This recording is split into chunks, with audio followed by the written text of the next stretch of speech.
A powerful dragon loomed over a group of adventurers who had dared to challenge it. With a single sweep of its tail, the beast crushed the battlefield, threatening to obliterate anyone in its path. Wielding 2 swords, a fierce warrior landed a blow right on the creature's snout. Next, an adventurer unleashed a bolt of lightning magic from his blade. The dragon countered with a freezing spell that shot straight toward the group, but a human sorceress quickly conjured Proscia, a magical shield that protected her allies from harm. The pressure, however, was so intense that the barrier shattered, leaving the adventurers exposed. When the healer was injured, one of her companions quickly administered a potion, bringing her back into the fight. Taking advantage of the chaos, a cunning man used a sly maneuver to slash the dragon's eye, sending the beast into a blind rage. The dual-bladed warrior used her agility to deflect the crackling red beams away from her teammates, while the frontline fighter barked at his allies not to lose heart. After all, they were the Silver Wing, the strongest party in the world.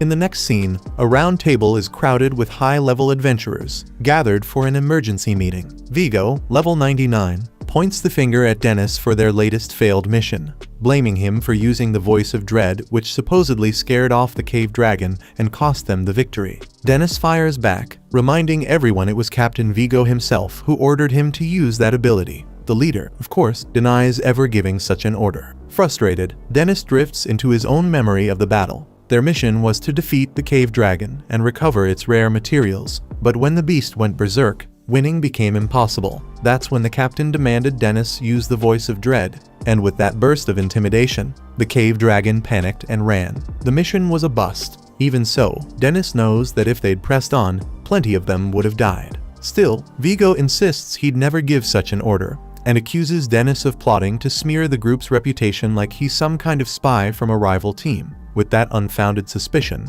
the captain condemns Dennis to expulsion. Seeing that none of his other teammates speak up, Dennis realizes they all agree. Vigo sneers that a mere cook like Dennis never deserved to be in the group anyway. And that's enough to make Dennis rise from his seat and unleash a surge of power in front of the leader. Vigo doesn't back down.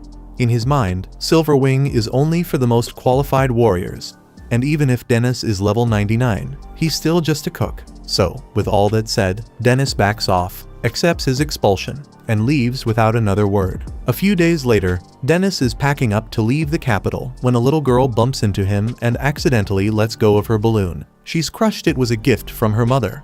So Dennis leaps up onto the fountain obelisk in the square and grabs the balloon, returning it to her and lighting up her world. Before watching her run back to her mom, he tells her, "If something matters to you, don't let it slip away so easily." Watching his former teammate from a high window, Vigo decides it's finally time to set his plan into motion. Back to Dennis, as he's leaving through the city gates. He's stopped by a former party member, Katie, the dual-bladed warrior. She rushes after him, desperate to understand why he was kicked out. According to her, if Dennis leaves, nobody will be able to make those secret potions or whip up the delicious food only he knows how to cook. Dennis shrugs it off, insisting they'll find someone better. But Katie is adamant since Dennis joined. Their dungeon runs have skyrocketed in efficiency.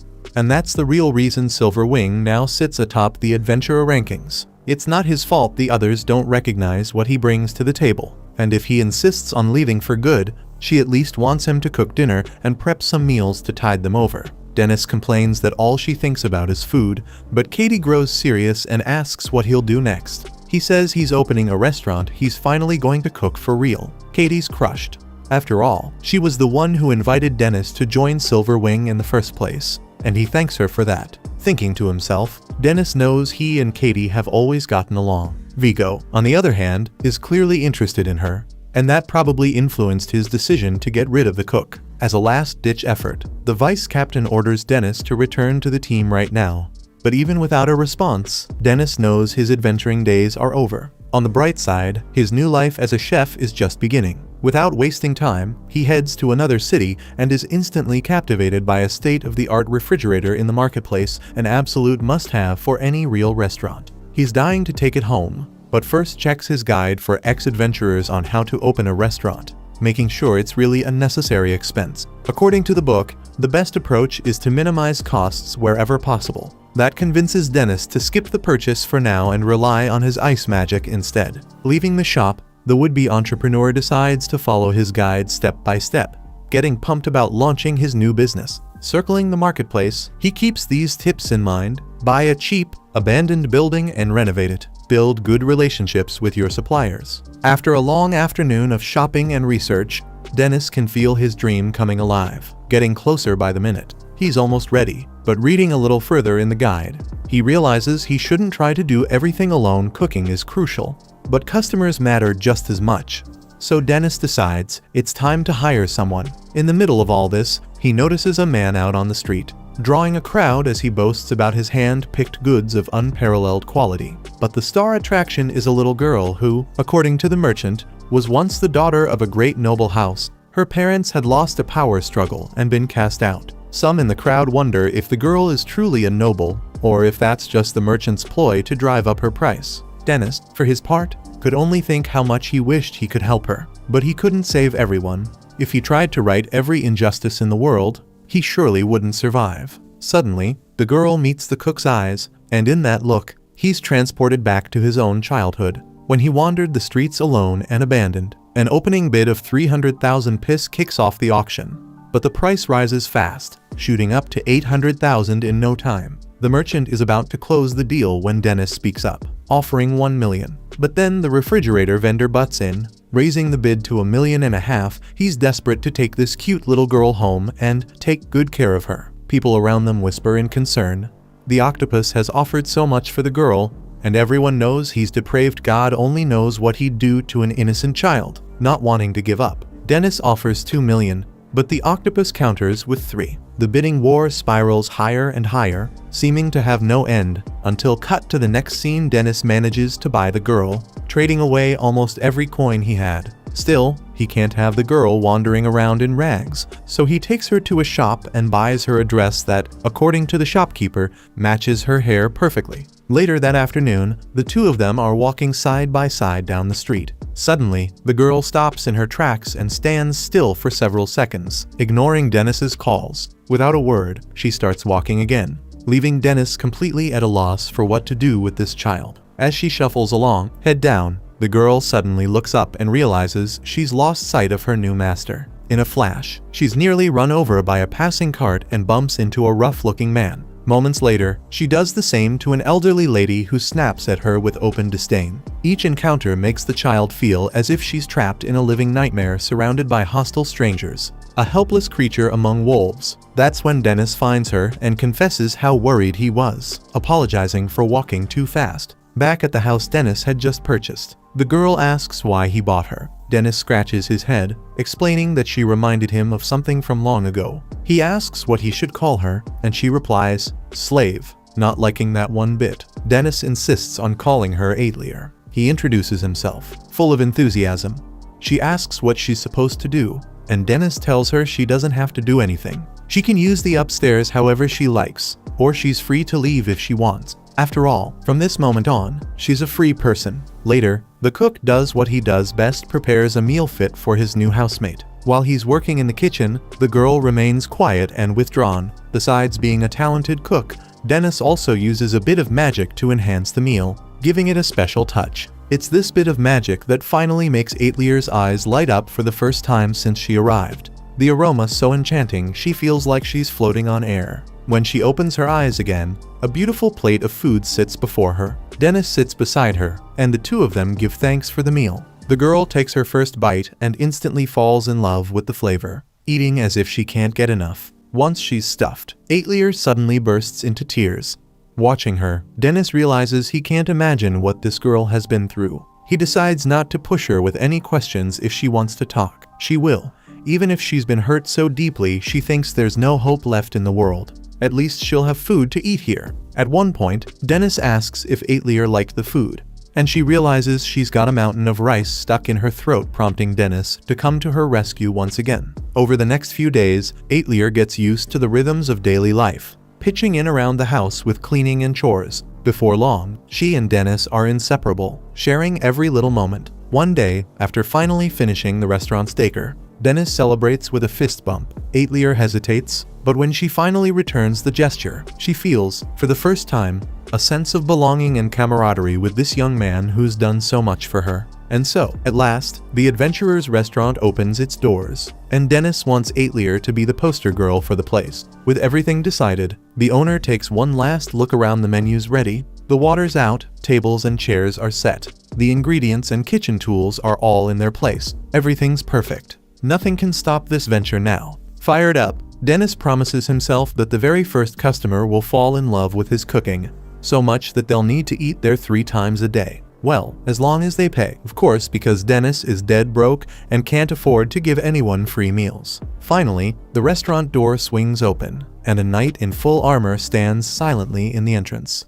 Recalling page 28 of his guide, Dennis remembered that some customers just want to be left alone, preferring not to be bothered. So, even if this guy was armed to the teeth, the chef had to keep a friendly distance so as not to make things awkward. As the customer took a seat at the counter, the restaurant owner asked Aetlier to fetch a glass of water. Dennis, keeping a close eye on the man, waited eagerly to see what he'd order. After all, this was his very first customer, and it had to be special. Instead of speaking, the customer simply pointed to a small portion of rice and a side of crystallized pickled plums on the menu. Honestly, Dennis was a bit let down. He'd imagined a warrior like this would go for a hearty meal to recover from some epic battle. Thinking out loud, he asked if the customer was the type to eat like a bird, and the guy shook his head. Dennis then asked if he was short on cash, and the warrior's reaction made it clear that was exactly the case. So, Dennis decided to ignore the modest order and whipped up a massive bowl of Britora, wanting to treat his first customer right.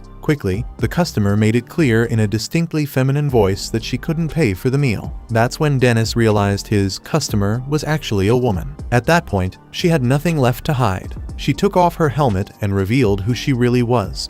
She explained, somewhat dejectedly, that she'd been kicked out of her adventuring party just for being a girl. A cruel twist, considering gender shouldn't matter when it comes to skill in battle. Her level wasn't that high, but probably around 23, which was respectable enough. Dennis agreed about the gender issue and thought she was mature enough at that level anyway. All fired up, the adventurer went on about the vice captain of the strongest group out there, the Silver Wing, a female swordswoman known as Crimson Lightning, whose opening attack was always a critical hit. Clearly, a legendary warrior in her own right. Dennis knew all about her.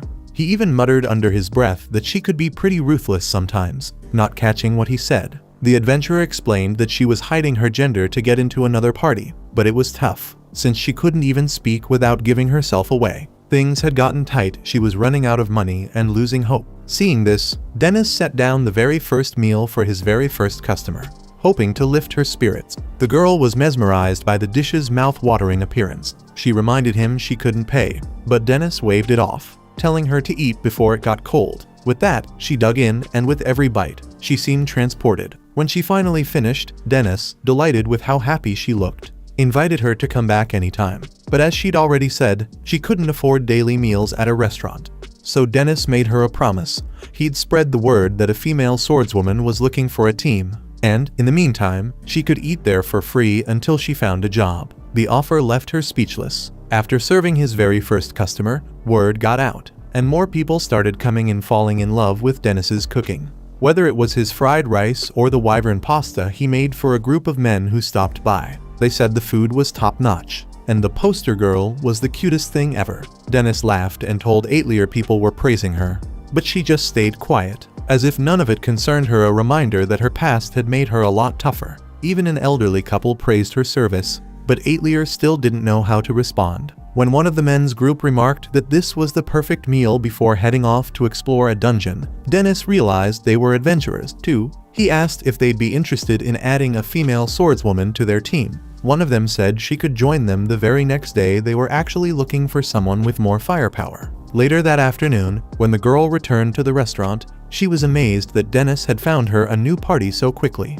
She promised she'd pay him back every cent from her first paycheck, even though he'd arranged it. Dennis told her to be careful, he didn't know those guys, but she was too excited to worry. Soon after, Dennis finished preparing her basilisk oyakodon, and she polished off the plate in no time, vowing, mouth still full, to pay him back for every last bite of that divine meal. Dennis asked her not to talk with her mouth full, so she mumbled, with her mouth still full, how delicious the food was. After her meal, Dennis's first customer left, but she definitely wasn't the last. As the days went by, more and more people discovered Dennis's restaurant and his uncanny talent for unique dishes. One night, after closing time with no customers left except for them, 2 girls stopped by and were just as captivated by the food. As he was getting ready to close up, Dennis asked Aetlier to go fetch the store curtain for him. Meanwhile, listening in on their conversation, Dennis overheard the blonde girl telling her friend that lately, some adventuring groups had been inviting women to join them only to do terrible things to them deep in the dungeons. They'd take the women so far in that they couldn't find their way back,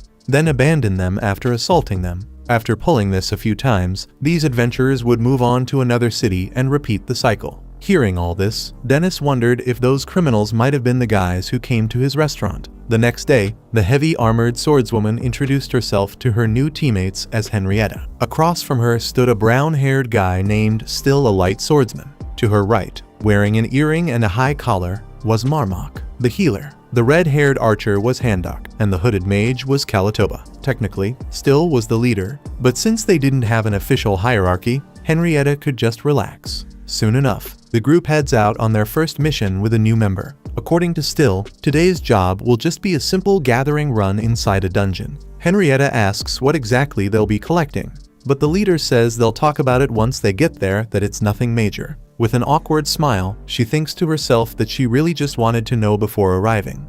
But she's too worried about making things weird, so she keeps quiet until the team finally reaches the cave. Once inside, Henrietta quickly proves she's anything but ordinary. With every enemy that appears, she takes them down in a new and creative way. Her teammates watch in awe, clapping and praising the new recruit's performance, words that go straight to her head after the brutal way she was kicked out of her last group. Still, they say it's time to go even deeper. And for the first time, Henrietta feels like people are genuinely counting on her.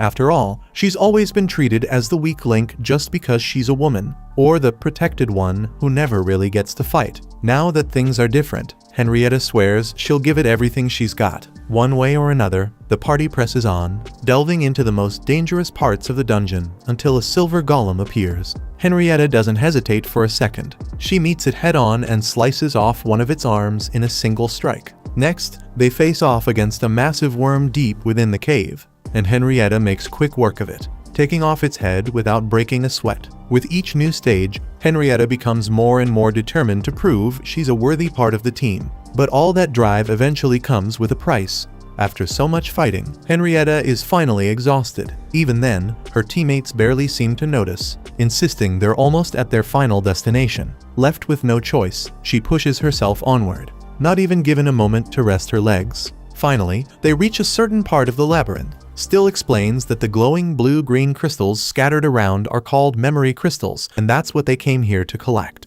Henrietta, barely hanging on, nearly collapses on the spot, so the leader tells Marmok to cast a healing spell on her. Instead, Marmok casts a spell that restricts her movements even more. Struggling, Henrietta tries to grab her sword, but Still steps on her hand and kicks the weapon away. Now, with her body reeling from the stun effect, Henrietta is easy prey for the gang of criminals. Planting his foot on her, the team leader mocks how easy she was to fool with just a bit of sweet talk. According to him, swordswomen are always the best targets. They're not as clever as mages or sages, and they usually have the nicest bodies. The plan is to have their fun with the pretty one for an hour, and then let her go. Marmok even admits he's going to stun her again afterward. But if she gives in, maybe she'll make it out of this.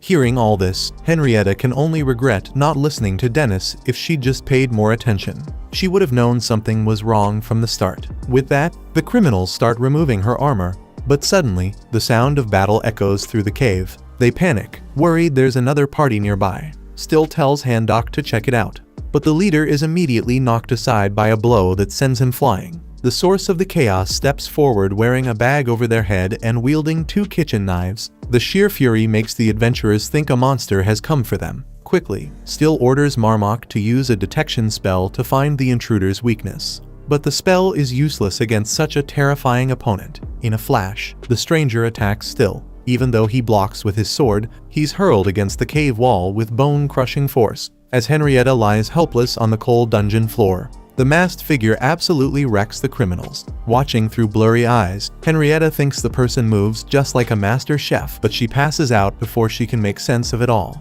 In the next scene, as night falls, Henrietta recounts what happened the day before. When she woke up, she was lying in the Adventurers Guild waiting room, unable to thank the mysterious, muscular man with the kitchen knives. Her attackers had been knocked out, tied up, and left at the dungeon's entrance, or so she was told. When the guild investigated, it turned out they were wanted criminals. After all she's been through, it almost feels like it was all just a bad dream.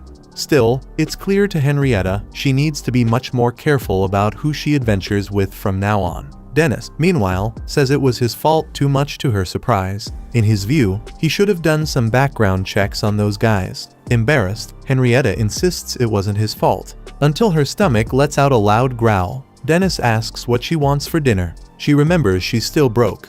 But, as always, the chef doesn't care, he just wants to see his partner with a full belly. In that case, Henrietta asks for the supreme Hajin steak combo. Dennis jokes that it's the most expensive dish, and when she realizes she's overstepped, she tries to order the cheapest one instead. But the chef laughs it off and tells Aetlier to close up for the night. Now that their guest ordered the biggest meal, the two of them are going to have to eat it together. Just then, those two girls from the other day come back and order a palama lasagna and a baked palama. A little while later, Dennis finishes up Henrietta's supreme Hajin steak and brings another portion to Aetlier, who's just as floored by the dish's sheer beauty and juiciness. The other customers ask why the chef wasn't open yesterday, so he explains he had a few things to take care of. Hearing this, Henrietta starts to get suspicious, picturing that same bag from the day before over Dennis's head, which fits just a little too perfectly. Right after, someone opens the restaurant door. With a smile, Chef Dennis welcomes the newest customer to the adventurer's restaurant. The next day, once again inside the restaurant, Henrietta tries to get the owner's attention for a chat, but he's so caught up in his work that he practically cuts her off just to ask what she'll have today. After a few seconds of thought, the knight orders the sorcerer's ramen. Only after she places her order does he show he'd actually been listening. Henrietta wanted to know if she should go back to hiding her gender for future adventures, and the cook tells her she should do things her own way because that's the only way she'll ever truly be herself. Hearing those words, Henrietta hurries to the back of the restaurant to take off all her armor. Before coming back out, she reflects that when people make mistakes, they start to fear making new ones and sometimes lose sight of who they really are. But instead of giving in to that, the girl steps out in her true outfit, allowing herself to show her real self. Seeing this, Aetlier gives her look a thumbs up, and Dennis smiles in approval. Meanwhile, someone approaches the restaurant door. Inside, the warrior enjoys every bite of her noodles, her happiness plain to see. After all, Dennis's advice had truly touched her heart. Words from a skilled chef just hit different. Speaking of which, Dennis suddenly changes his tone. Since she's managed to eat everything in sight, he wants to know if she's planning to join another group and get back to work. Henrietta tries to dodge the question, so the chef gets more direct, pressing her about the tab she owes him. Right then, a very young person walks in, takes a seat at the counter, and opens the menu, pausing his back and forth with Henrietta for a moment. The owner greets the newcomer, though he has no idea if it's a boy, a girl, or maybe both. For her part, Henrietta can only think about how beautiful the child is. Avoiding any pronouns, Dennis asks to be notified when the customer's ready to order, and the kid asks what's good to eat. Everything, Dennis replies, but the child thinks that's about the most useless answer possible. Unfazed, the chef suggests of richer katsudon, but the kid isn't in the mood for a rice bowl. Henrietta suggests pasta instead, something like a spa katsu, but the child thinks that sounds too heavy. The warrior tries offering something else, but this kid was picky as can be. Dennis loses his patience and nearly snaps at the customer, forcing Henrietta to hold him back. Aetlier, meanwhile, nudges the kid and says fried rice is the way to go in situations like this. With the choice made, Dennis sets to work with his usual cheerful flair, whipping up a meal with his signature magical touches.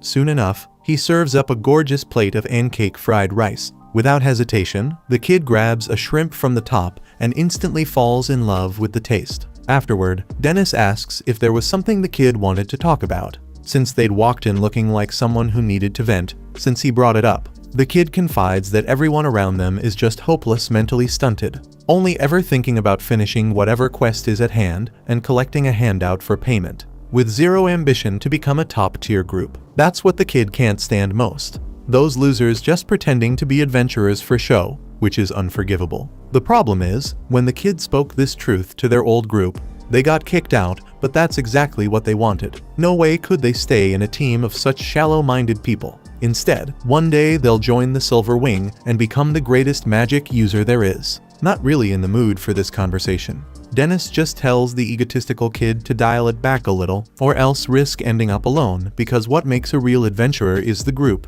not just individual talent. The mage agrees, as long as the group is strong enough to keep up. Lunch finished, the kid pays for the meal, says they'll leave the change even though they'd already paid the exact amount. Before leaving, they introduce themselves as Vivia Strange, making it clear they'll return for more of that shrimp fried rice. Sure enough, the next day Vivia is back, waiting as the chef fries up shrimp for lunch. This time, Vivia shares they've decided to join the area's strongest group, the Night Mist Troop. After all, when you're as strong as Vivia, you end up being pretty populous. Dennis corrects him. Popular is the word he meant, and asks if the team's really up to Vivia's level. Vivia isn't sure, but trusts in their own skills and is sure they just need the chance to show what they can do. Dennis notes this kid really has some spirit, while Vivia eagerly looks forward to the day they finally join the Silver Wing. Soon the meal is served, and once again enchanted by the food, the short little mage wonders aloud if he'll get a cool nickname when he joins the Silver Wing, something like the Dark Mage or similar. Dennis thinks to himself that it's more likely they'll call this little guy Fried Rice Boy, but even if Vivia is egocentric, the chef admires his drive to get better, as long as he finds a reliable team to grow alongside. Someday this kid will make a trustworthy adventurer. Dennis asks when his first job with the new team will be, and Vivia explains that tomorrow they'll be gathering rare synthesis materials on the 5th floor of the dungeon. A bit concerned, Dennis uses his scan ability and finds out Vivia is level 17, which is really high for someone that age, but the recommended level for entering the 5th floor is at least 30. With that in mind, Dennis asks if that's not a bit deep for him, but Vivia is sure it'll all work out, especially since the elite members will be supporting him. Hearing this, Dennis thinks the kids probably read about advanced spells and now believes he can pull them off in a real battle. According to the chef, a person's level is basically a measure of the number and quality of the skills they've acquired. The reason someone's base stats go up every time they level up is because the skills they already have get sharper, and they're almost always active. So, if Vivia really did master several advanced skills, it's strange that his level hasn't increased accordingly. With that in mind, Dennis tries to get the mage to see his own limits. But Vivia insists the chef could never understand what it's like to enter a dungeon.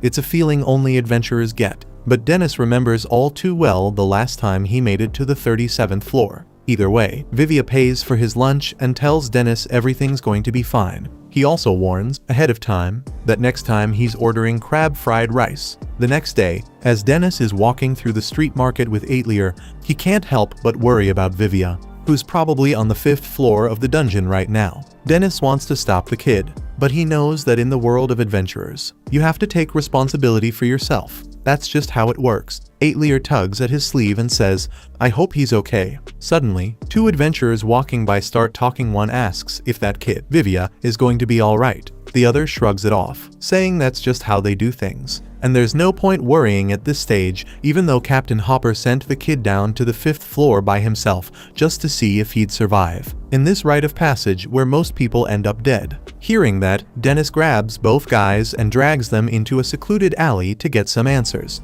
thinking they're hotshots because they're members of the Night Mist Troop. The two men go on the attack, but Dennis beats the hell out of them without breaking a sweat. They don't even come close to landing a hit. Dennis heads back to Aetlier and sighs they'll have to close the restaurant again today. Understanding the situation, the girl looks him in the eye and wishes him luck. As for Vivia, he's learning the hard way that real life is nothing like what he's read in his magic books. He's running for his life, trying to shake off the monsters chasing him. Earlier, those two adventurers had left him alone as a test to see if he could join their group. Along the way, a vine suddenly springs to life and wraps around his ankle, stopping him in his tracks. Terrified, Vivia tries to remember the spell to break enchantments, but he's so scared that his mind just goes blank. For all the spells he's memorized, the young mage finds himself utterly helpless, just waiting for the goblins to catch up and finish him off. Caught in his panic, a magical chain slowly passes right through him. Moments later, the goblins reach where he's tied up, but Vivia is already gone. In fact, a girl has hidden him in a hole in the wall, letting him escape the monsters that were after him. Vivia thanks her for the rescue and is genuinely amazed that she knows a spell as ancient as dispelling magic. Even so, the girl makes it clear now's not the time to feel safe. They still need to find a way out. Her name is Cynthia, and sadly, She too was abandoned by her group after falling into a trap while running from monsters. No matter what she does, Cynthia has always felt like she's not even good enough for the basics, always causing problems for her teammates. Taking a chance, Vivia admits he won't be rescued either. And maybe he was a little too full of himself no matter what group he's in. He always stirs up trouble because of his terrible personality. The two find comfort in their similar situations, and just like that, a bond forms between them. Meanwhile, outside the restaurant, Aetlier sweeps the sidewalk. Back in the dungeon, the goblins seem to be coming back, making their usual ruckus. Faced with danger, Vivia comes up with a plan. He'll act as bait and draw the creatures away, giving Cynthia a shot at escaping. Cynthia completely disagrees, saying it makes no sense for him to sacrifice himself. But Vivia insists he wouldn't even be alive if it weren't for her. For the first time in his life, Vivia Strange is ready to die for someone else. He spent his whole life being selfish, looking down on others, thinking he was better than everyone. But Cynthia saved him and comforted him. And now, with all his heart, he just wants her to get out of this alive. Cynthia pleads with him to wait for help.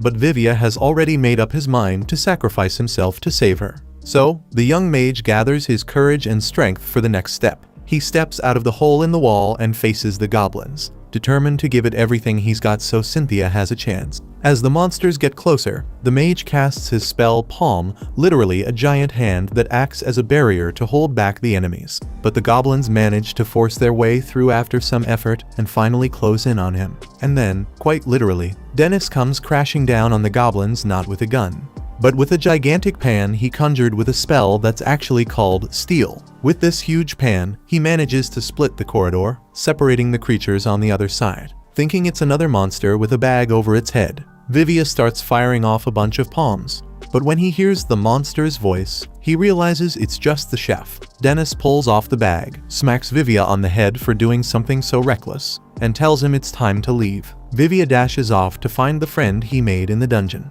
But when they get to the hole in the wall, they discover that Cynthia was actually just a skeleton wearing the girl's clothes all along. The next day, at the Adventurers Guild, Vivia and Dennis looked into the origins of that girl and discovered her name was Cynthia Dread, a 16-year-old mage who got separated from her party on the 5th floor of the dungeon 13 years ago. Because of that, they visited the adventurer's grave late in the afternoon to pay their respects. Dennis mentioned he'd heard stories like this before, where the spirits of adventurers who died in labyrinths sometimes helped people who got trapped there. As they placed flowers on the tombstone, Vivia broke down in tears and promised he'd always come back to visit his friend, and that he would become the world's #1 mage to save people like Cynthia. As they were leaving the cemetery, Dennis tried to cheer him up, promising to make him a big plate of fried rice, but Vivia was still visibly shaken by everything that had happened.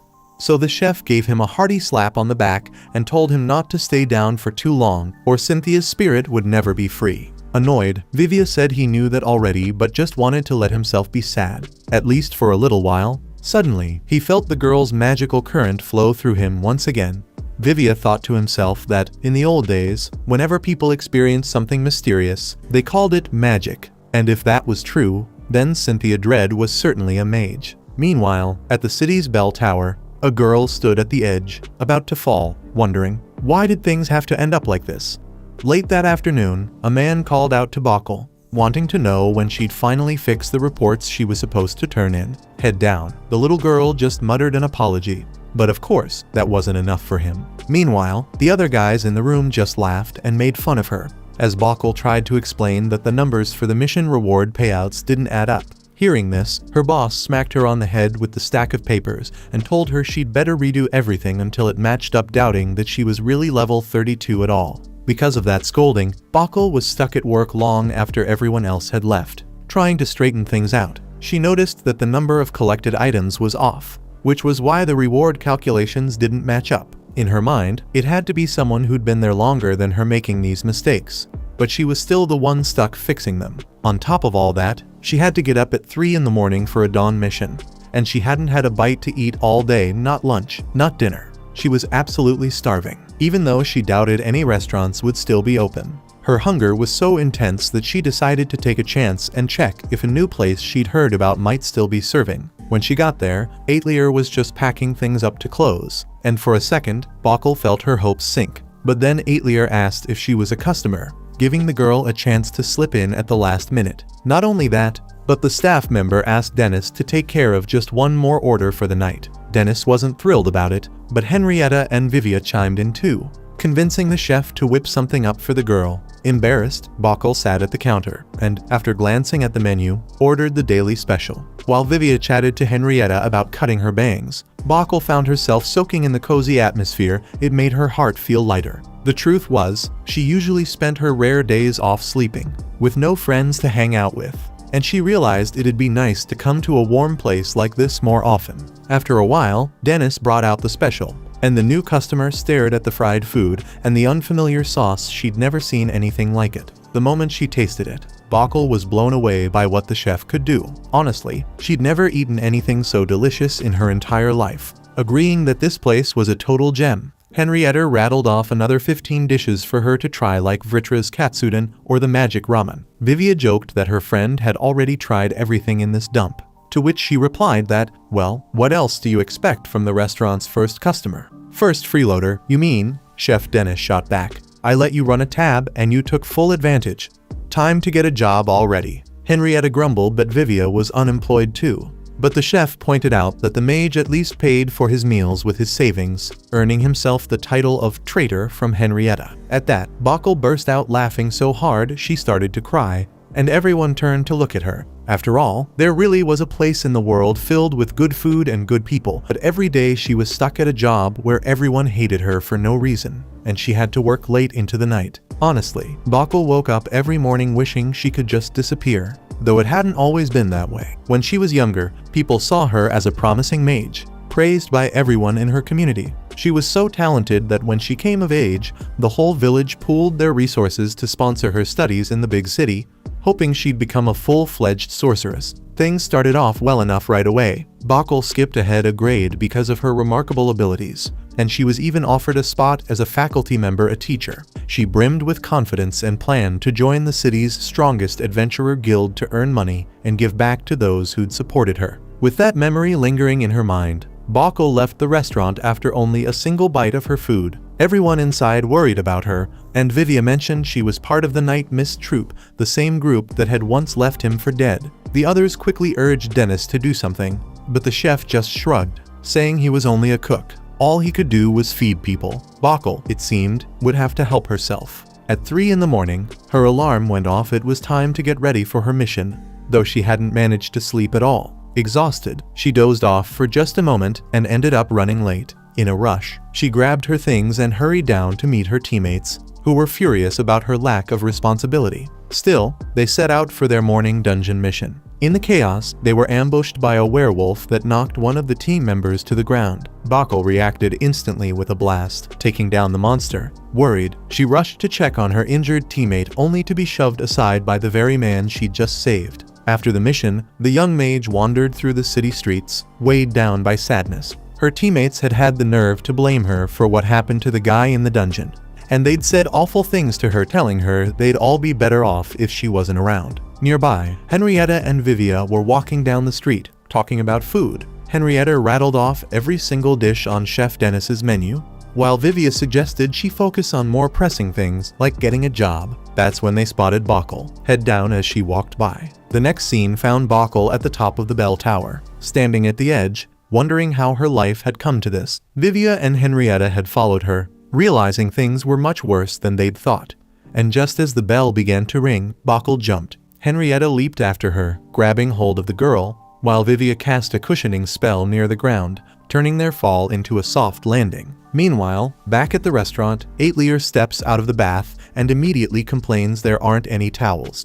Which means, of course, she walks out dripping wet and stark naked, leaving Dennis scrambling, desperate to find anything for the little girl to dry herself off with. Moments later, Vivia and Henrietta show up with Bokkel in tow. The cook takes one look at the situation and comes to a conclusion. The little mage is dealing with an illness of the mind. The more serious it is, the more people keep their troubles to themselves and end up destroying themselves. Vivia can't help but jab that Henrietta will never suffer from anything like that. When he sees the girl actually laugh, Dennis realizes just how well those two troublemakers are already getting along. Henrietta wants to know how Bokkel can be cured, and the chef explains the only real remedy is plenty of rest. Vivia isn't convinced that'll ever happen after all. Bakul is part of the Night Mist squad, so Dennis promises to have a talk with the crew. That night, he welcomes the squad's members into his restaurant. Their leader, Captain Hopper, is quick to apologize that one of his team is giving Dennis so much trouble. Dennis, for his part, insists he's the one who should be apologizing, since he knocked a few of them out at one point. Hopper brushes it off, saying he's heard the food here is supposed to be top-notch. Dennis can tell this guy isn't giving him an inch, and his skills quickly size him up. Level 51 way out of the league of any average adventurer.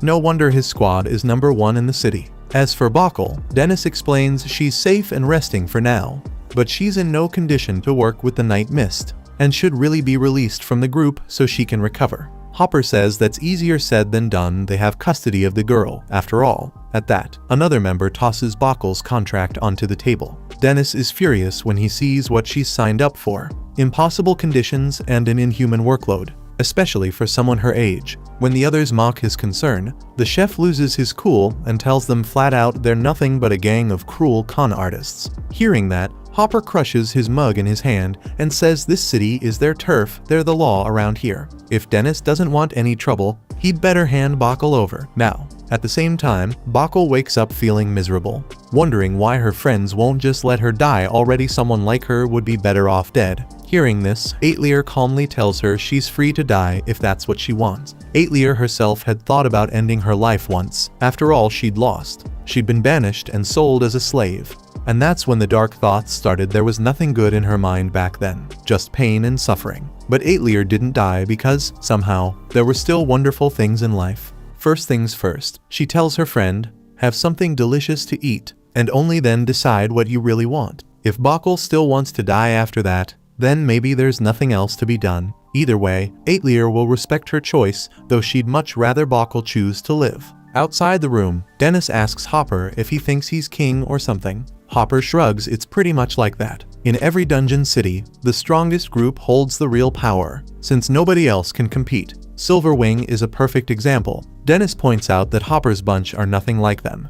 But Hopper disagrees, it's basically the same thing. Except instead of royalty and nobles as clients, Night Mist's influence is limited to this little city. Honestly, he thinks this dump is so run down it ought to be burned to the ground. Suddenly, Katie the Crimson Lightning bursts into the restaurant. Never mind that it's closed. Dennis's old teammate is thrilled to see him after so long, and compliments the down-to-earth vibe his place has. Dennis tries to get her to come back later, since he's in the middle of something important, but Katie pouts she came all the way from the Oak House just to see him, and this is the welcome she gets. Hopper can't help but notice the crimson armor, the twin red swords, and her fiery hair, not to mention the insignia on her coat. That's when it clicks. He's looking at the vice captain of Silverwing, better known as the Crimson Swiftblade. Right then, Hopper starts getting seriously nervous about how close Katie and Dennis seem. After Dennis convinces Katie to wait a bit, he asks if there's a way to get Bakul out of the squad without causing a scene. Katie immediately interrupts again, scooping Vivia up for a hug like a little stuffed animal. Dennis has to remind her that he's a guy, while the young mage asks how she knows the chef. Katie cheerfully reveals Dennis used to be part of Silverwing, and that the two of them were basically partners, a revelation that hits the entire restaurant like a bombshell, leaving everyone stunned. Hopper's eyes go wide when he realizes where Dennis came from. He finally understands that making an enemy out of this guy is a terrible idea. On that note, he orders a subordinate to burn Bakul's contract, officially releasing her from the squad, then storms out of the place, fuming. Katie remarks that things could have gotten ugly, and Dennis is relieved it all ended without a fight. Katie, on the other hand, is furious that anyone would mess with her Dennis, but he can't even remember ever being part of Crimson Lightning. Brimming with anger, she asks if he wants her to kick that jerk out of town, and Dennis knows she has the power to do it, but tells her to cool it. Katie grumbles that Dennis can be a real pain sometimes, but honestly, she kind of likes that about him. Putting all that aside, the chef asks his old friend what she wants to eat. Just then, Aetlier shows up to order the daily special for Bakul, who's finally out of bed. Dennis smiles as Aetlier pulls out a chair for the sick girl, and Katie orders the same dish for herself. Once the food is ready, both of them get their meals and can finally dig in. Katie dives right in, no hesitation, and shows Bakul that eating can actually be a lifesaver. Then, after Dennis reminds her that she's still there, The girl snaps out of it and tries the house's signature fried shrimp with the special sauce. Her reaction, it's like she died and went to heaven, only to come back after tasting something that incredible. From that moment on, she just couldn't stop eating, savoring every bite with pure delight. After her trip back, Katie arrives at the Silver Wing base, where her teammates are murmuring about Captain Vigo's foul mood and how the squad's missions have been going downhill lately. Lost in thought, she accidentally bumps right into the captain himself. Vigo shoots a glance at the gossiping pair and orders them out to the day's mission, then turns to Katie, mentioning that he heard she went to see Dennis. Katie explains she'd been missing her friend's cooking after all. There are few things in this world she enjoys more than one of his meals. Actually, maybe it was nostalgia, but when she tasted last night's dish, she was so happy she invited the chef to come back to Silver Wing. According to her, the whole group's been teetering on collapse since Dennis left. But he isn't interested, he has no intention of coming back. Katie goes on, Dennis was the backbone of the squad's support team, and now that he's gone, the members who relied on him are getting more and more irritated with Vigo, who's done nothing to fill the gap. Dennis stands his ground, this is his life now. Sure, his customers might be a bit unhinged, but he's happy, he likes this restaurant, and he's not planning on returning to that stressful team anytime soon. In the end, Dennis makes it clear he's a cook, not an adventurer. One way or another, Vigo also makes it clear that he doesn't want Dennis back on the team. In fact, he orders Katie to stay away from him altogether. Upset, she can't understand how things got to this point. But the captain won't say another word and shuts down the conversation then and there. Meanwhile, Dennis's restaurant is absolutely packed. Customers crowding in and putting his cooking speed to the test. He's got to whip up magic-infused ramen and Ankei Kajin yakisoba for everyone. At the same time, Aitlier proves she's not slacking off, jotting down every order while dashing back and forth. Vivia comments that the restaurant is finally thriving, and Henrietta agrees it's hard to resist the chef's food. Suddenly, the mage gets served by Bokkel and is surprised to see her working there. From now on, she's going to live and help out at the restaurant, and she's grateful to her friends for always stopping by when she wasn't feeling well. Vivia is happy for her, but points out that she shouldn't push herself so hard. Embarrassed, Bokkel admits she only feels at ease when she's working. Besides, her mini-wise companion Aitlier is always by her side, come what may. Dennis shows up and says the two of them make a great team, which Henrietta wholeheartedly agrees with. Anyway, that's not the only reason he's here to serve his most loyal customers and dear friends some of his shrimp dishes. As soon as they take a bite, their reaction is exactly what you'd expect, worshipping those shrimp like they were gods. Henrietta understands perfectly why the restaurant is so packed right now, she's even proud to be a regular. Dennis corrects her, she's not a regular, she's a freeloader, killing her scammy vibe on the spot. Vivia is shocked to realize her friend still hasn't paid the chef back. She tries every excuse, explaining how hard it's been to find a job in this economy. But either way, the chef shoots her a menacing look and makes it clear if she keeps dodging her bill, things are going to get heated. Vivia tries to change the subject by pointing out how many customers there are and asking if it's tough to serve everyone at once. Dennis praises Aitlier for keeping everything running smoothly, so Vivia figures the little one must be having fun. Bokkel, in turn, asks if something good happened to her friend, since she's so upbeat. Right then, Dennis freezes and drops a bowl on the floor. He asks if Vivia can come by the restaurant on his next day off, he needs some advice. Henrietta jumps in, offering her own advice if the chef needs it, but he shoots her down immediately. Still not sure what's going on, Vivia agrees to the invitation. On the other hand, Henrietta hasn't just been shut out by that invitation, life itself has kicked her down. Out of work, her life is flat broke. She doesn't even have hot water at home. She misses the public baths, where at least she didn't have to freeze under a cold shower. The problem is, she doesn't have money for a bath there either, she needs to pay the chef first. Speaking of which, totally anxious about whatever Dennis and Vivia are going to talk about on his day off. Henrietta is convinced they'll be plotting how to ban her from the restaurant. She's determined to do something to stop that from happening. Fast forward to the day off, Vivia heads to the restaurant and hears from Dennis that Aitlier seems to have a boyfriend. Completely frazzled, Dennis explains he started giving her an allowance recently, and after that, she's been going out all the time. He just can't handle the thought that she might be involved with some random guy. To make matters worse, Dennis confides, in a panic, that he saw her with a boy and now he's pounding the table, demanding to know if that kid is his adopted daughter's boyfriend. Vivia tries to calm him down, suggesting he just ask her instead of overthinking. But the truth is Dennis can't bring himself to broach the subject. If the boy really is her boyfriend, Dennis says, the least he could do is show up and gift the father-in-law with a box of sweets or something. Since he didn't, that proves he's weak and shallow. And if that's the case, Dennis won't stand for it. He'll only accept the guy if he's over level 80. Just then, Aetlier pops in, asking what they're talking about, and Dennis nearly falls over from panic. Vivia, showing a bit more maturity, tries to play it off, saying they were just chatting about cooking. The little girl pipes up that she wants to learn too. And to keep the act going, Dennis tells her to wash her hands and get ready to start learning. Once that's done, he brings both of them over to the counter to teach them the right way to cut onions so the flavor of Ritra's katsudon really stands out. Their eyes start to sting from the onion's bite. And even though Vivia is complaining too, the chef's attention is entirely on Aetlier, who can't help but feel left out. Watching Aetlier work, Dennis remembers the day he first learned to cut onions from his mom.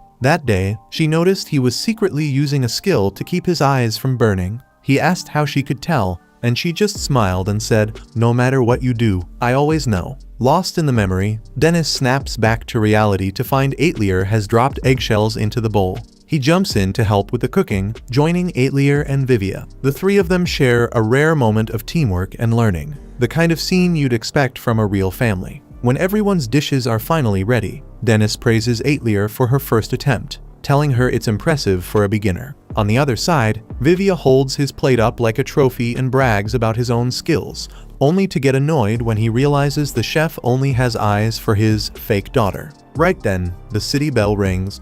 Without missing a beat, Aetlier slips out of the restaurant, saying she's going for a walk but dodges any specific questions about where she's headed. Just then, Bokkel wakes up, so Dennis tells her to eat the 2 katsudons that are ready. Vivia reminds everyone that one of them is his, but Dennis cuts him off and hands Bokkel the shopping list instead. Looking confused, she asks if Dennis isn't going with her, but he explains that he and Vivia have a little something to take care of right now. Next, Henrietta bursts into the restaurant to announce she's passed a test to join an adventurer group, but the chef interrupts her mid-sentence and asks if she'd like to go shopping with Bokkel today. Eager to prove she can be useful, she says yes on the spot. And with that, Dennis bolts out the door, dragging Vivia along with him. Out at the street market, the chef and the mage spot Aetlier saying goodbye to an old lady. Vivia grumbles that they shouldn't be stalking the girl like this, but Dennis shrugs it off after all. He's her protector. If that's the case, Vivia asks why he doesn't just go talk to his daughter. Dennis admits he can't bring himself to do it, so the mage declares he's basically a stalker at this point. Ignoring the young wizard's words, the level 99 chef turns the kid's head towards Aetlier and points out the last thing he wanted to see, his adopted daughter chatting it up with some boy at a market stall. Dennis is practically about to explode, while Vivia points out he doesn't even know if that kid is her boyfriend, and that it's important for her to have friends too, still tuning his friend out. Dennis keeps a close eye as Aetlier gets led by the boy into a jewelry store. Now Dennis is really freaking out. He's convinced she's about to buy a wedding ring. Amid the chaos brewing in his mind, Vivia comes up with an idea. After their errands, Bokkel notices her friend looks worried and asks if she's okay. Henrietta says she can't stop thinking about her debt to the chef. Bokkel doesn't get why the adventurer can't save any money, considering the missions pay well. Henrietta explains that, besides equipment upkeep, she's always getting herself hurt and blowing cash on potions just to recover. As strange as it sounds, Henrietta feels like the more she works, the less money she has. Now that money's tight, she really wants to find some way to repay Dennis for everything he's done for her, but she just doesn't know how. Bokkel, for her part, praises her friend's character for caring so much, and is rewarded with a heartfelt hug. At that moment, the girls overhear 2 men gossiping about the captain of the Night Mist troop. Apparently, the guy got humiliated by a restaurant manager who, as it turns out, is rumored to be a former Silver Wing. In the end, the 2 hope the Night Mist troop doesn't come looking for revenge against the chef. Hearing this, Bokkel and Henrietta exchange a tense glance. Meanwhile, Vivia borrows a megaphone from a nearby shop. But it's not just any megaphone, it's a magical item used for speeches and plays. Imbued with wind magic, it lets voices carry over a distance. With this in hand, the duo manages to sneak close to a jewelry store window to eavesdrop on what Aetlier is saying inside. The first thing they hear her say is, "It's beautiful. I love it. A treasure for life." Aetlier is so happy to have met you." Naturally, Dennis completely loses his mind hearing that and has a meltdown right there in the street. Meanwhile, a woman's purse is stolen by a thief using wind magic. So Dennis quickly pulls himself together to see what happened to the victim. In the meantime, the thief is gloating about how easily he took the old lady's money, but he's not prepared for a man sprinting toward him at full speed with a child slung over his shoulder. Feeling pretty confident, the thief is level 30 and figures that's more than enough to shake off this nuisance. But he quickly realizes he's in trouble when he sees his pursuer is keeping up without even using magic. So, the thief uses his wind magic to leap over rooftops and cut through alleyways, trying to lose Dennis. But Dennis just powers through, copying the thief's path and blocking his escape. Even so, he admits that a little magic would come in handy, so Vivia casts the only spell he knows, the palm. It basically creates a trampoline in the shape of a hand, letting Dennis boost his speed even more, much to the terror of the child hanging on for dear life. Still, Vivia manages to keep casting palms, even if a bit haphazardly, keeping their wild chase going at full throttle. At one point, Dennis nearly catches up to the fugitive, but the guy was skilled with wind magic and managed to slip away before Dennis could grab him. And to make matters worse, the guy even had the nerve to taunt the chef as he escaped. That's when Dennis takes it personally and goes right back to the chase, warning Vivia that she might fall off his shoulder at any moment. But if she does, she should at least land safely, even if it's from a pretty big height. Strangely enough, as they're flying through the market, they spot Henrietta and Bockel. Speaking of them, the two girls get bumped into by the purse thief, and that ends up sealing his fate. After all, now Henrietta has a reason to go after him, and she puts a stop to his escape with a well-placed punch. After that, the warrior sees Dennis arrive and recognizes her for a job well done. That turns out to be the best reward she could have hoped for, since all she really wanted was to repay the kindness and warmth Dennis had shown her. Once all the chaos settles, the chef takes the girls back to the restaurant to dish out some gossip about Aetlier, or, well, he's not totally sure if she's dating someone, but it definitely looked that way, changing the subject. Bockel says Henrietta was terrified she'd get banned from the restaurant, but Dennis just smiles and reassures her there's no way he could ever kick out someone who enjoys his food so much. Then, getting a bit more serious, he reminds everyone that even his patience has limits when it comes to freeloaders. A moment later, Aetlier finally returns, and the whole restaurant goes quiet, everyone curious about where she's been. She crosses the room and hands Dennis a present. She says she saved up to buy this jewel because it's the same color as his eyes. Dennis is over the moon, but when Henrietta almost blurts out that he'd been following the girl around, Dennis playfully threatens to ban her from the restaurant for real this time. Aetlier then asks her honorary dad to put on the bracelet. So he does, and suddenly, he feels like the happiest man in the world. Aetlier's eyes well up with tears, and she grabs onto his pant leg in a gesture full of love and affection. Meanwhile, Vigo, the leader of the Silver Wing, heads to a mansion to reunite with someone he hasn't seen in a long time.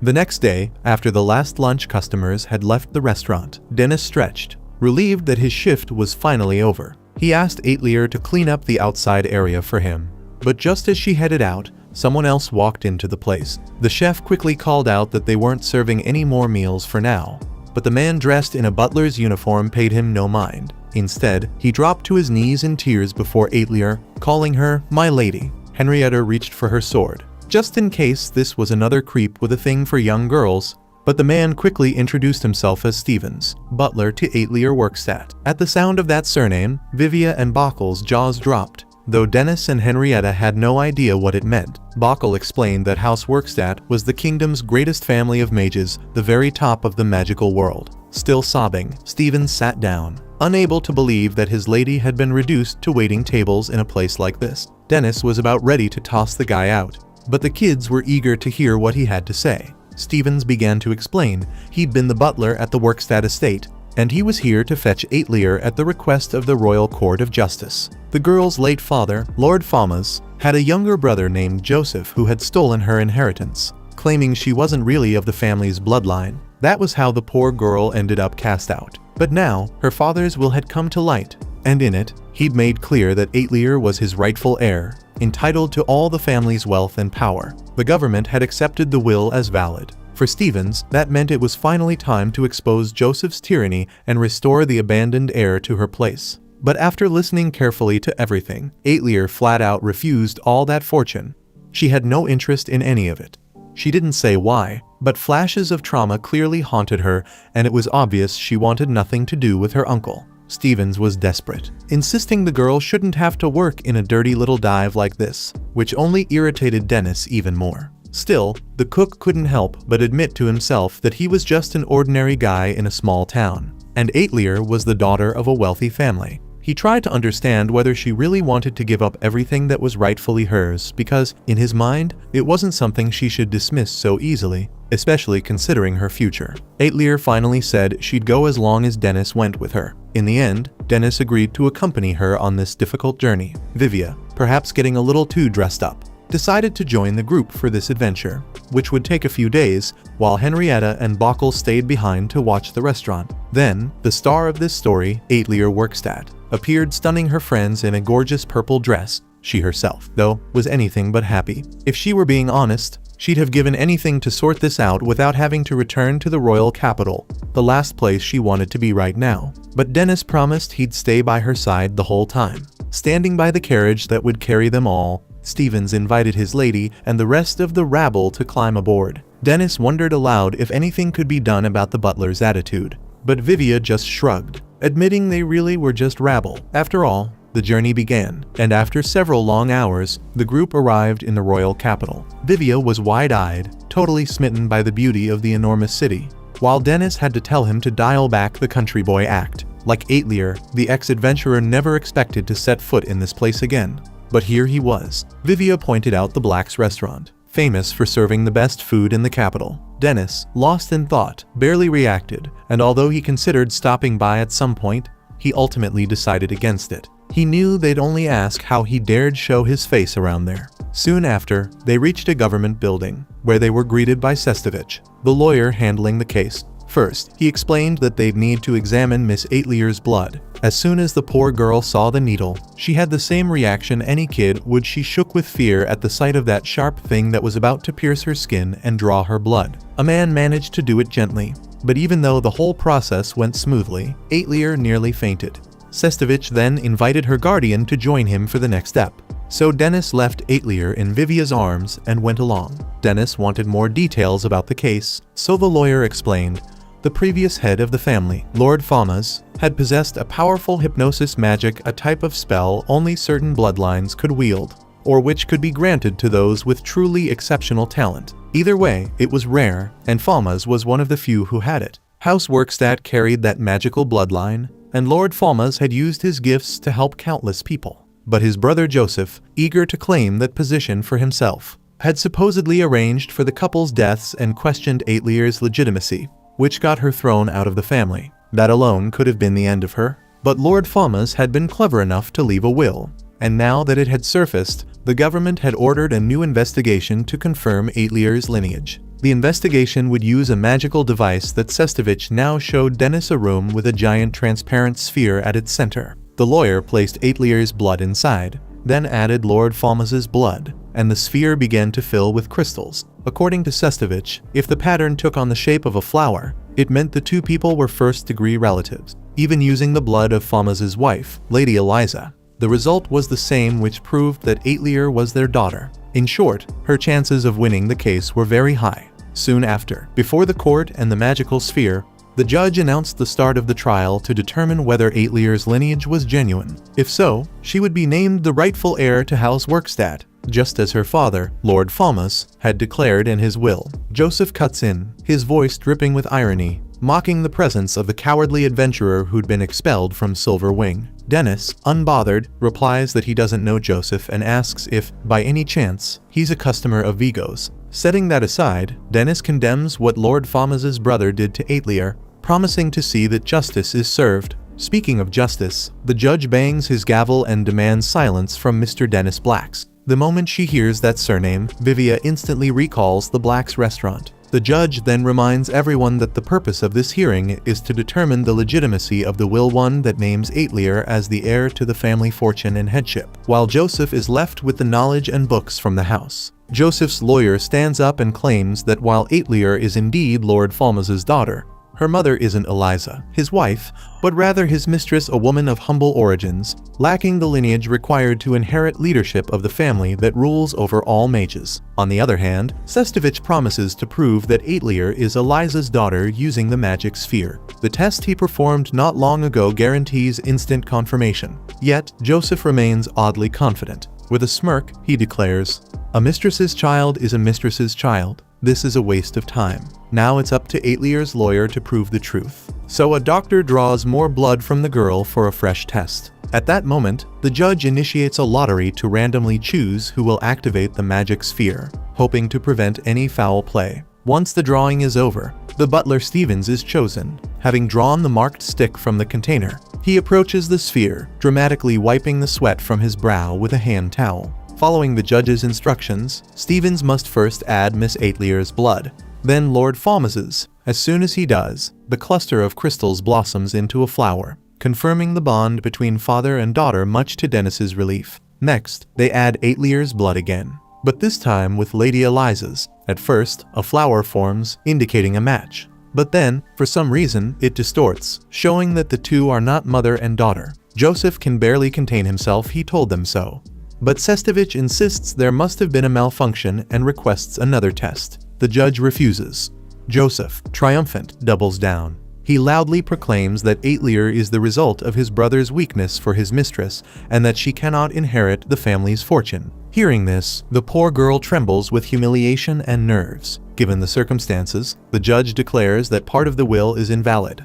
But since it's been proven that the child is Lord Falmouth's daughter, the rest must be reconsidered. As such, the wealth and power of House Workstadt remain with Lord Joseph, while the knowledge and books go to Miss Aetlir. Joseph, unsurprisingly, is pleased with this outcome, and can't resist pointing out that, for all her flaws, the girl is still his brother's child. Looking around, Dennis spots something odd in Stevens's hand. He stands and strides straight toward the butler. Grabbing him by the collar, Dennis lifts the man off his feet. A bloodied cloth drops to the floor, revealing a cut on Stevens's hand. Dennis accuses him of mixing his own blood into the test to sabotage the results. Stevens breaks down and admits he was promised his old position as head butler if he helped Joseph. Overcome by rage, the chef unleashes a power that leaves Stevens badly hurt. The judge orders Dennis back to his seat immediately, but Dennis picks up 2 sticks from the floor, proving there was no marked stick in the container at all. The whole thing was rigged so Stevens would be chosen to run the test. With the truth exposed, he accuses Joseph and his cronies of dragging a child through hell and then pulling her back just to make her suffer even more. At this point, the guards rush Dennis, but the former adventurer is consumed by fury and swears to burn everyone who hurt Aetlir, but Vivia grabs him from behind, begging him to think twice. If he lashes out now, he'll be branded an enemy of the realm and likely thrown in prison. If that happens, Aetlir will have no one left to care for her. Realizing what's at stake, Dennis reins in his rage and looks straight at the girl. After all the chaos, Sestovich tells Dennis his conduct in court will be overlooked. As for everything else that happened, the chef is filled with regret for having brought Aetlir to this viper's nest. But the lawyer points out that, regardless, the knowledge and books of House Workstadt are still in the girl's hands, so it's worth taking a look. And so, Dennis, Aetlir, and Vivia head to the family's book repository, which has been all but abandoned and is now little more than a storeroom full of cobwebs and rats. Even so, the lawyer hopes there's something of value inside, though the sorry state of the place suggests otherwise. Watching out for loose floorboards, Dennis warns Aetlir to mind her step, but it's not the rotting wood that catches her off guard. She accidentally stumbles into a magical storeroom and reveals a hidden chamber beneath the floor. Once inside, Vivia and Sestovich are stunned by the books they find. The young mage spots a chronicle of the first king, Jungfrey, while the lawyer recognizes a research log belonging to the king of strange devices. Usada work so rare, it shouldn't even exist anymore. In short, this tiny secret library is home to world-shaking treasures, the complete works of Mongolmore, the Enuma series, and more. It's basically a repository for all of humanity's magical history. Seeing this, Sestovich wonders if, in the end, Lord Falmouth truly meant for Aetlir to inherit these things after all. After all, even if the will didn't go as planned, Joseph would seize the wealth and power. and that would end up pushing the inheritance toward Miss Aitlier. Dennis chuckled, calling it a masterstroke, then asked what the girl planned to do with the treasure she'd found. She asked for all the books to be brought to the restaurant so everyone could have access, and the chef thought it was a brilliant idea. Vivia, on the other hand, freaked out. He couldn't believe she was really going to treat a part of the world's cultural heritage like they were just magazines. Dennis burst out laughing. The next day, the cook waited for Vivia to show up with Aitlier so they could leave the capital together. But the young mage had overslept, so he ended up running late. On his way, he passed a man in a cape and top hat who looked exactly like Dennis, but the energy the man gave off was completely different. Not far from there, Dennis was shouting for Vivia to hurry up, and the man in the top hat, overhearing, commented on how beautiful the child's name was. The boy thanked him for the compliment and said goodbye, just as a girl named Fiorenza called out to Heath and asked who that person was. Heath replied that it was a companion of his counterpart, the one he'd mentioned before. The next day, the line to get into the restaurant nearly wrapped around the block. Inside, while enjoying their meal, Henrietta and Vivia were delighted to see so many mages and scholars, no doubt drawn in by the books Aitlier had inherited. Speaking of which, a wizard flipped open one of those books and realized it was part of the definitive collection sought after by the greatest sorcerers alive, while another was stunned to find the Necrophaco. Seeing how overly excited these guys were, Dennis made it clear he didn't mind them reading while they ate so long as they left once they were finished. Suddenly, while the chef was busy juggling the flood of orders, one customer finally worked up the courage to approach him and say he might be able to cure his wife's illness by studying the complete works of Mongolmore. Hearing this, Dennis called out to Aitlier, telling her there was a man in trouble. The owner of the books granted him a special lending permit so he could try to save the love of his life. But when others saw the man walking out with the book, 3 more asked if they could take some home too. Dennis quickly shut that down. This was a one-time exception. Book in hand, the desperate husband thanked them from the bottom of his heart and left. Moments later, more customers poured in, shouting their orders straight at the chef. Even with dozens of requests coming at him all at once, he remembered every single one. More impressively, he unleashed his magical abilities in full force. Working the kitchen at lightning speed, Vivia asked if it was really okay for him to burn through all his spells at once, and he answered that there was simply no way to keep up otherwise. Watching his skill in action, Aitlier could only stare, mouth open in awe. The scene shifted to an old memory of a small, abandoned child wandering the rainy streets, while other children walked by smiling under their umbrellas. This one had no protection except a ragged cloak, and was forced to eat scraps of meat left on the ground. Soaked and shivering, the child sat there in silent misery as the rain dripped down their head. Then, a woman passing by dropped her wallet. The child picked it up and returned it to her. Moved by the boy's kindness, the woman took him to the restaurant where she worked for something to eat. He didn't even know how to hold a spoon properly. But the moment he tasted the food, it was as if his whole world had burst into color. The joy was so overwhelming, he couldn't stop eating, tears streaming down his face as he did. Back in the present, Dennis awoke after fainting. He tried to get up, his body burning hot, but the kids stopped him. He worried about the restaurant, but Bokkel told him he couldn't be stressing about that in his condition. They'd already closed for the day, clearly in no shape to work. Dennis apologized and lay back down. Aitlier placed the ice bag back on his forehead. The chef asked why she looked so down, and Vivia explained that she'd been worried, sick, afraid he might have caught something serious, or even that he wouldn't wake up at all. Dennis gave a faint chuckle and assured her it was nothing major, then drifted back to sleep. Vivia added that, according to the doctor, it was probably just a cold, though the young mage suspected he'd simply overworked himself. Henrietta agreed he hadn't taken a single day off since returning from the capital. Vivia planned to give him some medicine when he woke, but until then, he needed rest.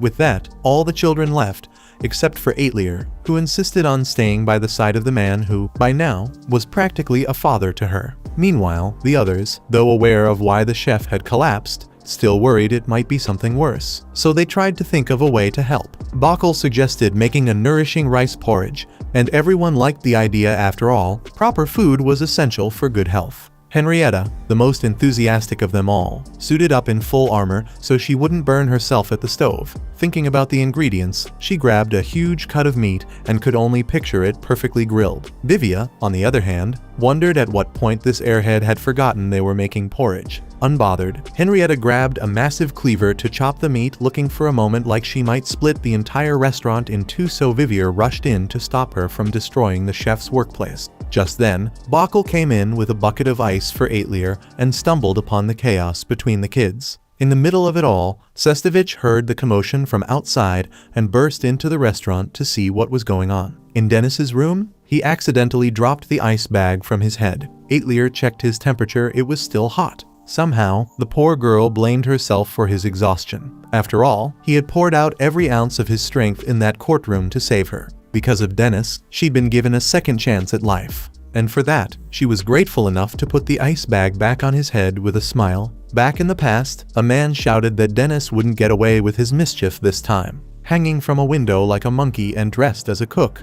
The boy protested that he'd only been helping in the kitchen, then jumped down and bolted. The woman who had taken him in came over to ask what happened, and the assistant explained that the brat had been pulling pranks again. This time, he'd messed with the julienne cabbage the cook had prepared, chopping it into even tinier pieces. The man muttered that the kid must have forgotten how much he owed the head chef for taking him in. The woman admitted Dennis wasn't the type to take scoldings well, and the man sighed that the boy would just stay spoiled and never listen to anyone. But she believed that one day, Dennis would understand because that was simply the way he was. Out of the corner of his eye, the boy overheard the conversation, and it seemed to hit him hard. One day, Dennis came running in, grinning from ear to ear after finally managing to make fried rice with each grain perfectly separate. He burst straight into the restaurant, bowl in hand. One of the waiters thought about scolding the boy after all. This place was far too upscale for that kind of commotion, but in the end, he decided to just let fate take the wheel. Carefree, Dennis glanced around, wondering what to do with his prized creation. That's when a woman nearby commented on how good it smelled. A customer, intrigued, remarked on how impressive it was that Black's restaurant had such a young and talented cook. Thrilled, Dennis offered her a taste, but the moment she tried it, she nearly spat it all out right there. Within seconds, several staff members rushed over to help, until the head chef herself appeared to see what on earth was going on. She quickly learned that Dennis had given the customer something questionable. Taking the fried rice from the boy, she cast a quick spell on the dish, then served the very same portion back to the woman. The lady, still suspicious, hesitantly took another bite, and this time her eyes lit up in delight. The chef explained that her apprentice had simply forgotten to add a crucial ingredient. Later, Dennis approached her like a guilty puppy, apologizing for using a strange ability on the food. The woman seized the moment to drive home the importance of using the right kind of magic, and Dennis began to cry, convinced he'd made something wonderful when in fact he hadn't. She comforted him, telling him he needed to study more but also to listen to people. After promising he would, Dennis asked how she'd managed to save the dish. She told him it was child's play for her after all. She was known as the legendary fried rice master. And, she added, he could be one too someday. That sent the boy's spirits soaring. Back in the present, Vivia asked why Sestovich had shown up. The lawyer admitted he was a magic fanatic and had come to read one of the volumes the Aetlir had inherited. But right now, Dennis looked unwell. Helping him was more important than catching up on his reading. So, the man asked what they planned to cook for the chef, and Henrietta, eyes sparkling, replied, rice porridge. Hearing that, Sestovich declared it was time to cook the rice to the kids' amazement. Like some wise hermit from the mountains, he explained that once you had perfectly cooked rice, then the true making of rice porridge began. The real discussion, he said, should be about which magic to use to prepare the finest rice possible. According to him, the king of strange devices, Usat, had combined skills in a multifunctional way and thus created the magic in question. Before going into law, Sestovich had been a passionate researcher, so he knew these things firsthand. Bakal, being a mage herself, joined in, pointing out that sorcery fundamentals dictated one should use flame magic, but the problem was that the heat's intensity changed depending on the user's imagination and skill. Vivia agreed, adding that if the fire wasn't consistent, the rice could end up dry or mushy. So Sestovich proposed using the spectral fire produced by Ghost Flame. Its heat strength could be controlled by the amount of mana used, allowing for more precise cooking. Henrietta, completely lost in all this magical talk, just stared blankly. while Vivia warned that Ghost Flame had one drawback. It wouldn't produce the crispy, golden crust at the bottom of the pot. Not wanting to lose that crunchy goodness, Bachl suggested combining flame magic with Ghost Flame. Sestovich agreed, but Vivia strongly objected, saying that the two together would make the fire's consistency unstable all over again. Sweating, Sestovich admitted they'd reached a dead end. Still, Vivia wasn't ready to give up. She suggested using a pot imbued by alchemists with high-quality magical catalysts to force the temperature to remain constant. Bachl nearly cried, realizing this might be their only choice. In the end, after all that back and forth, Sestovich had the answer. They'd use both Ghost Flame and regular flame magic, and counter the unstable heat with a catalyst-infused pot to keep it steady. That way, they'd cook the most delicious rice the world had ever seen. With that decided, the next question arose: how to use magic to turn that rice into perfect porridge. Henrietta, worn out by the endless debate, just wanted it all to be over. Luckily, Vivia and Bachl called for a break. Their heads were fried from thinking so much. Just then, the octopus walked into the restaurant, having heard the chef was ill. He brought a catalog featuring a magical rice box, a device capable of making outstanding rice with the crispy crust, and he was offering it at half price. As if that weren't enough, this model had a special porridge mode. Henrietta asked if it would work without Ghost Flame or regular flames, and the merchant just stared at her. Why on earth would anyone cook the rice first and then make porridge? You just boil water, throw in the raw rice, and voila, porridge. Hearing that, the three so-called mages wished they could disappear into the floor. Either way, they scrapped all the complicated plans and decided to just buy the magic box. Following the manual's instructions, all they had to do was set it and let it cook the porridge for them. Aetlier came in to say Dennis's fever had gone down, which made Henrietta happy. The chef would probably be able to eat the porridge after all, and knowing what his friends were making for him, Aetlier suggested adding eggs to the recipe to make it even more nutritious. Her friends praised the little girl's cooking skills. After all, she'd learned a lot from the head chef. According to Aetlier, you should whisk an egg as if you were slicing it. Bachl mentioned that the only omelet she could eat was the sweet kind, while Vivia said it was just the opposite. In her opinion, a proper omelet needed to have the taste of broth. Seeing Henrietta looking lost again, the two asked if there was anything she simply couldn't eat. After a brief pause to think, the blonde confidently declared that she didn't like eating leather shoes.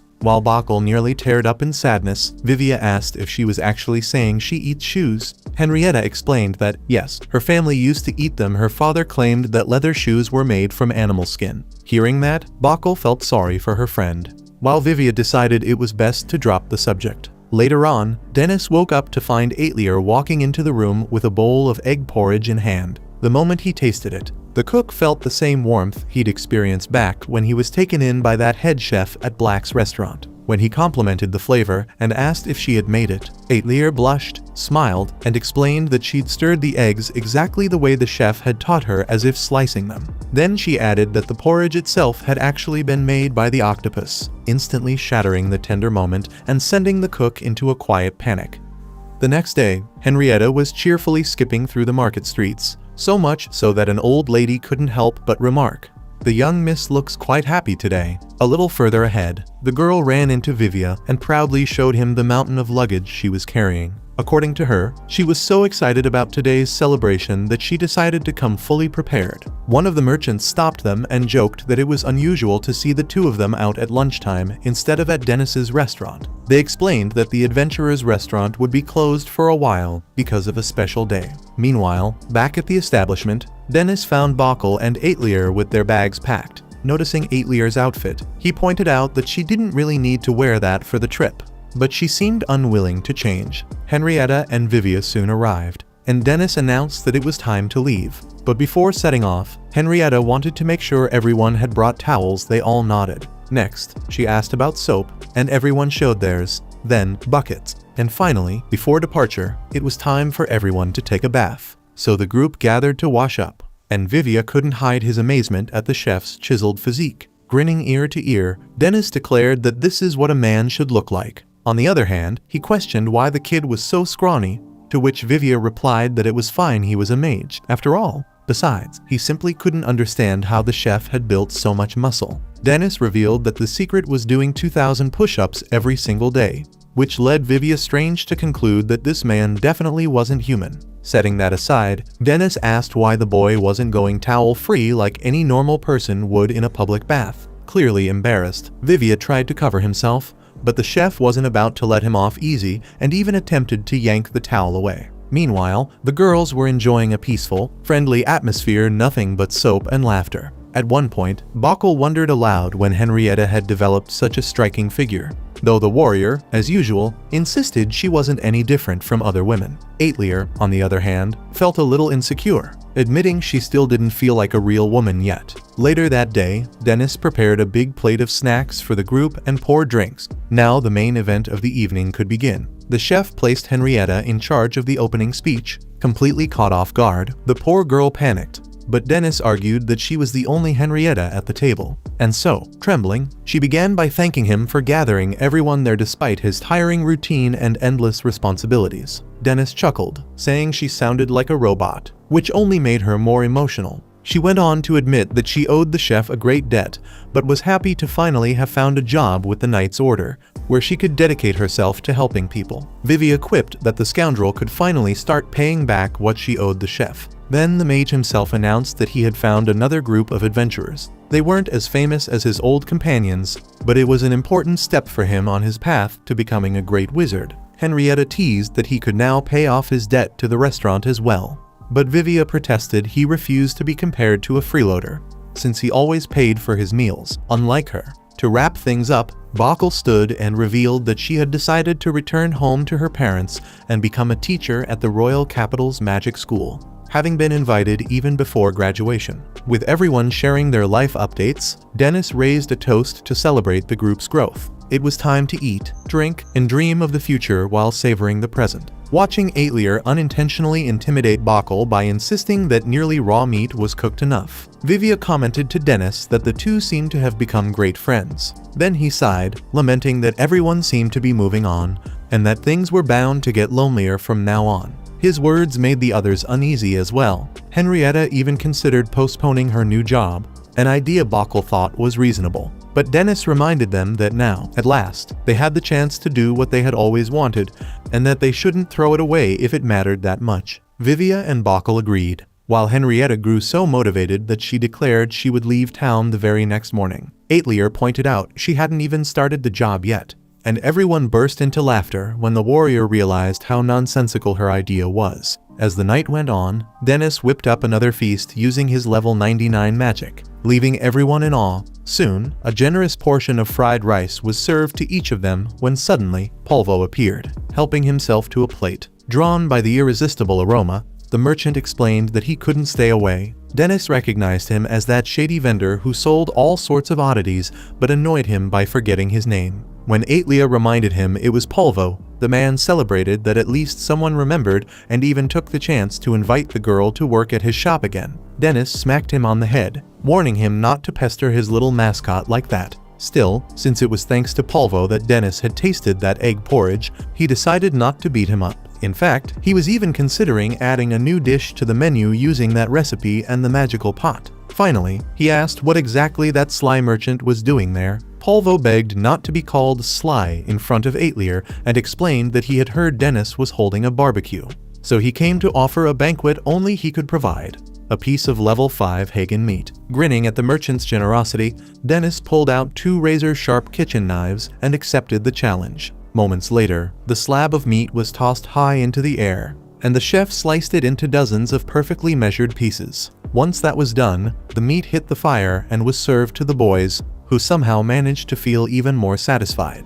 Despite having already enjoyed a whole series of dishes prepared by the city's renowned chef. Feeling down, Octopus muttered under his breath that his idea had been to offer it only to Aetlier. By the way, the girl slipped a piece of meat into Dennis's mouth, and the merchant admitted he was jealous. Seeing that, she did him the same favor, and the big guy nearly fainted from sheer joy. Sometime later, while Octopus was asleep, dreaming of poor Aetlier, Vivia finally asked Dennis the question he'd been holding back for so long. In court, they'd called him Dennis Blacks, so the mage wanted to know if the chef was related to anyone from the Blacks restaurant. The man explained that the family name Blacks actually belonged to the head cook, his foster mother, whose name he had once carried, but he didn't want to use it anymore, not after storming out following a nasty fight back when he was close to level 90. Looking back, Dennis admitted he'd been full of himself, and his mother had only tried to keep him grounded. Vivia found it almost unbelievable that even Dennis had gone through a cocky phase, though he could understand why. After all, Dennis had reached level 99 so young, just one step away from the limit. At the time, Dennis had been sure he'd soon hit level 100, which was why he left the Black's restaurant to work in different kitchens, all so he could brag about it to his foster mother. Then, one day, he joined Silver Wing, the place he stayed the longest, and despite everything, he had to admit he'd received a lot of help from those people. But the plain truth was that Dennis never did reach level 100. Meanwhile, in town, two of the restaurant's most loyal customers were on their way to the adventurer's restaurant, debating which dish to order today. But to their surprise, they were greeted by a sign. The place was closed for business reasons. At that moment, a pair of men walked past them. One of them shoved the girl in front. Her friend turned to demand an explanation, but the guy simply flashed a knife and walked off with swagger. Not about to let that slide, the sorceress summoned the Guardian of Dawn and fired a magic arrow straight into the thug's backside. As he stumbled to his feet,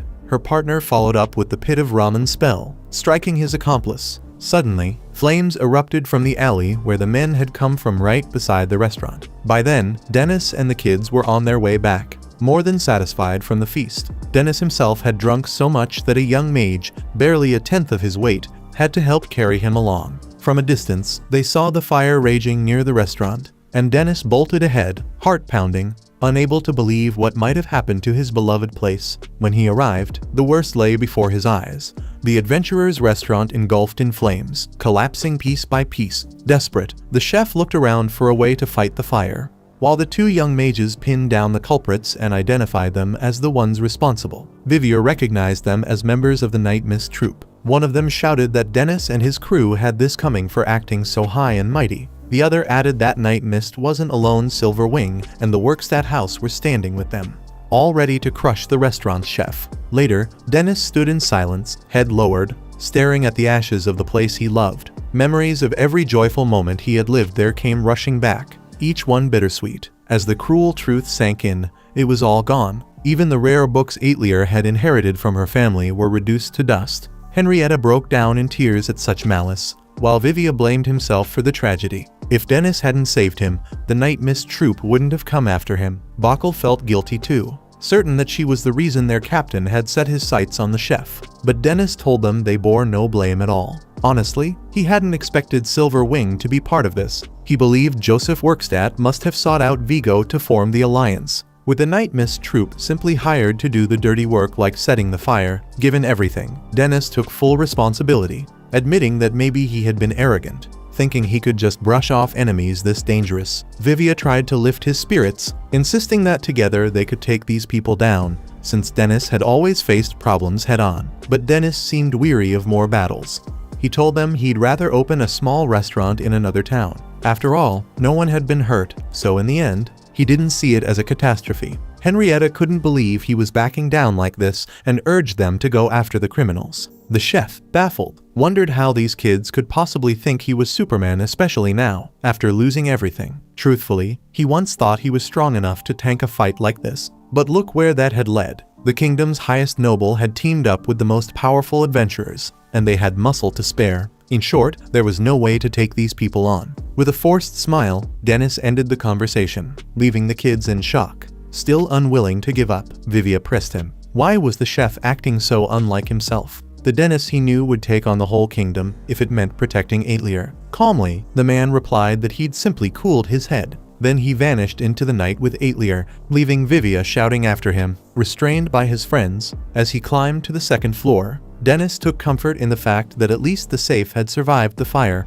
still holding the bag of money inside. Aetlier asked if his foster father was really going to accept this, and knowing exactly what she meant, he answered that it was the best thing to do. Every action carries a consequence, and if he chose to fight back, an even harsher reaction would follow, one that could very well lead to someone's death. With that said, Dennis repeated that all he wanted now was to leave. Outside the restaurant, Vivia, Henrietta, and Bacchel stood before the charred remains of their favorite place, unable to accept its end. That's when a few suspicious-looking men began to approach the trio. Aetlier then asked if she could follow Dennis on his new journey. He seemed surprised by the question at this point. The answer was obvious. He reminded her that Joseph had come after him only because he tried to interfere with his plans in court, which meant the chef owed her an apology for her books being burned. But Aetlier assured him it was fine.